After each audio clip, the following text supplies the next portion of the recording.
Oy, huwag ka dyan. Gilid ka lang. Tigwa mo. May chemicals pala, hindi pwede. Yan na lang. Yung ipinahid pong Ipinahid niyo pong ano. waterproofing. Oo. Yung sa amin po kasi pa. Pinapakain ito. Anuhin mo tubig. Ay, umipit. Pwede na po yung ano yan. Ano eh? Yung, Uy. yung ano pa, yung kaninang pinakita nyo. Oo, pwede na rito. Basta Sa umaga, saka hapon. ano yung lalagay ko? Konti-konti lang. O maraming tilapia dito eh. Oh, pwede rin nyo. Kasi sir, yung mga waste, Ayan o. mga waste food ng tilapia, kaya kainin ng ulang. Oo. Kaya. Diyan na lang pala. Pakita mo yung size kay sir pagka. Medyo malaki Kuha na tayo ng yun. isa. Medyo malaki na yung iba sir. Tatanggalin ko muna yung ano, yung tubig dito. Kaya dito na lang pala hindi lalabas. Dali lumaki dito sa labas. Opo. Eh kung ano,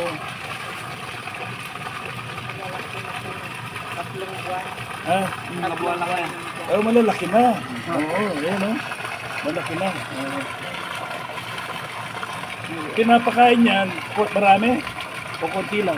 Kasi kasama yung tilapia eh. Kasabay nyo ng kapangkain ng tilapia. Araw-araw pinapakain. Boss mo na no. Sabi lang natin later. Ayan o. Ayun, may opo. Hindi naman, sana hindi makakatakas yan. Hindi naman tumatakas yan. Hindi Hindi po. naman sir, basta sa ilalim lang sila. Oo. At nasabihin nyo umapaw yung fish pan niya.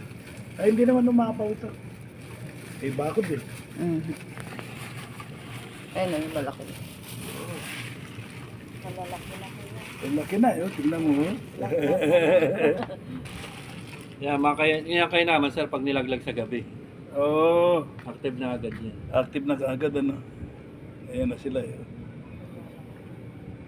Okay. Diyan lang po sila niyan. Hindi, Magkano na yan. Hiwa-hiwalay na. Kanya-kanya na yan. Subukan nyo, buhayin po ulit yan. Papatangin. Eh, kung dito pakakainin, hindi na pupunta rito, no? Hindi. Dito lang